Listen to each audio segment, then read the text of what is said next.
नमस्कार.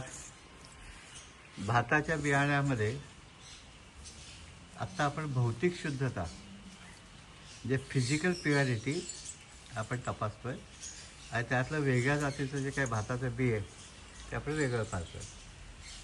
जे लांब भातामध्ये बारीक भात असेल किंवा बारीक भातामध्ये लांब भात असेल किंवा दोन्हीमध्ये जाडा भात असेल, तर हे दोन्ही आपण भाताच्या जातीतनं त्या प्रकाराचं तेच बी राहील, बासमतीच राहील, वाडा कोलम जाणार नाही, असे आपण निवडून त्याची भौतिक शुद्धता करतोय, तपासून घेतोय. आणि म्हणजे तपासलेलं बी भौतिक शुद्धता शुद्ध बी नंतर आपण त्याला बीजसंस्कार करणार आहोत. अनुवांशिक शुद्धता भात लावतानाच त्याच्यामध्ये दोन भाताच्या जातीमध्ये योग्य अंतर ठेवून केलेले असते. त्याला म्हणतो आपण जेनेटिक प्युअरिटी. जेनेटिक प्युअरिटी नंतर ही फिजिकल प्युअरिटी आणि त्यासोबत उगवण क्षमता म्हणजे जर्मिनेशन पर्सेंटेज हे करायचं असतं. आणि मग नंतर बीजसंस्कार करायचे असतात. भाताचं बी पेरायच्या आधी 2 दिवस.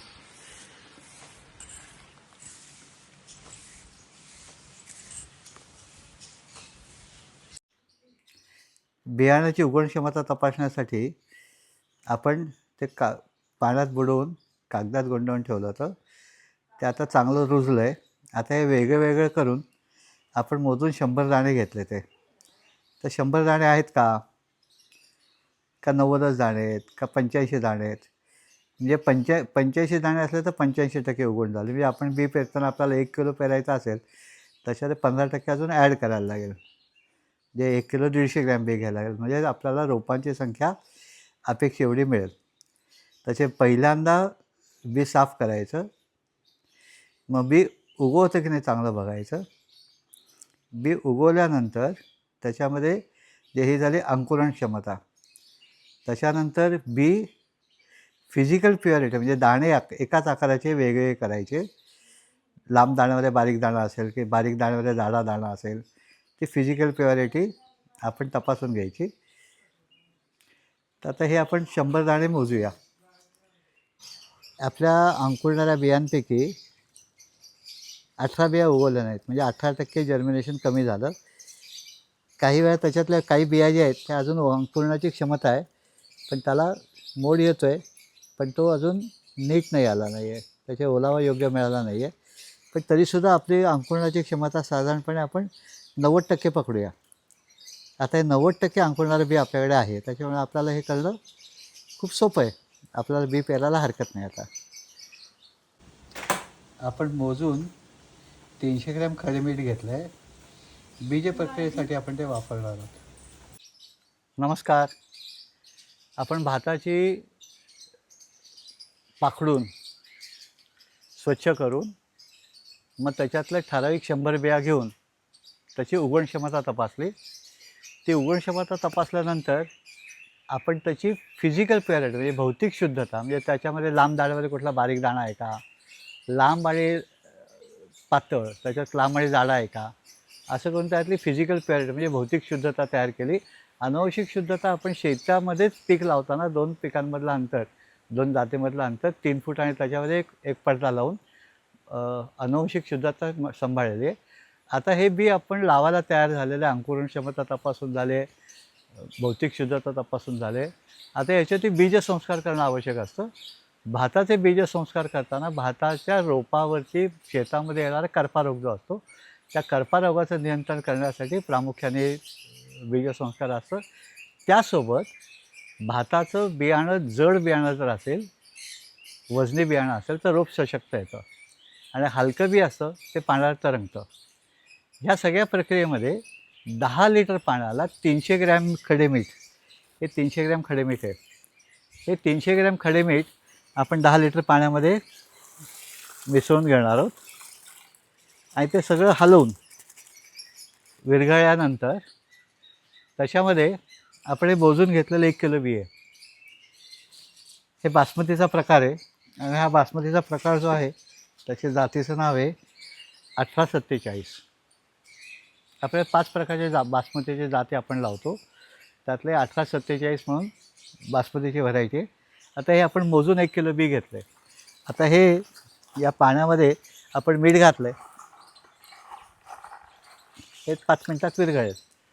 आता हे मिठाने काय होतं, तर ह्या बियाणाच्या बाह्य भागावरती कर्करोगाचं बी म्हणजे त्याला म्हणतात स्पोर्स, करप्याचे स्पोर्स हे बियाणाच्या बाहेरच्या भागावर असतात.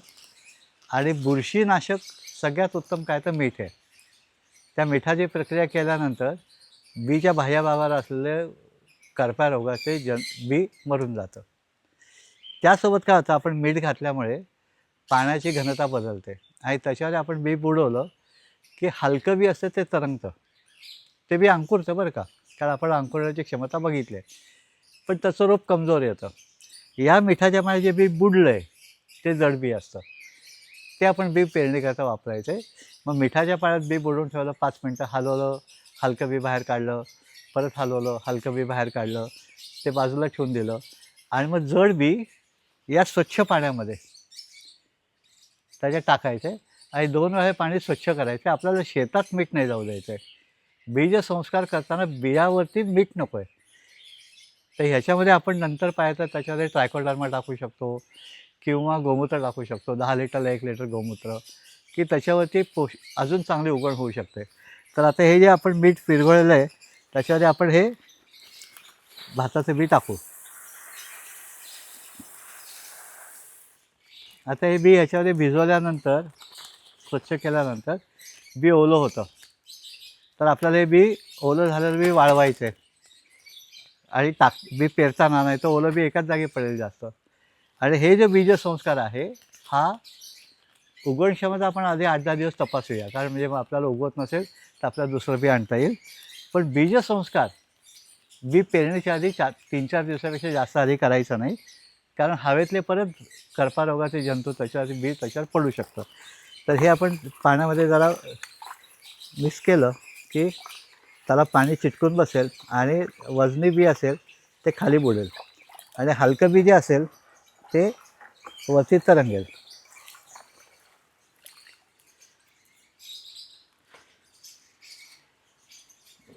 साधारण अर्धा एक तास जरी पाण्यात भिजलं तरी भाताच्या बिला काही होत नाही.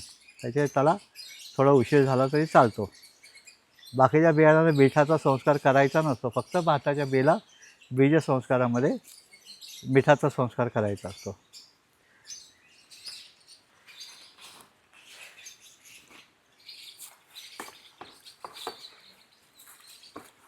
आता तुम्हाला दिसत असेल की इथे बरंचसं बी तरंगलं आहे.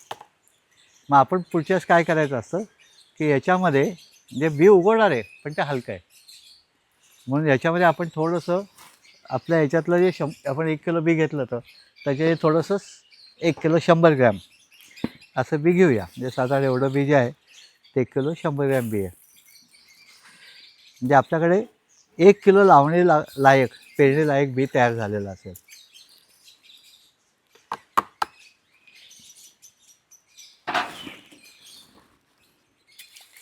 ते काहीतरी एक गमेलं, ते खालचं गमेलं आहे.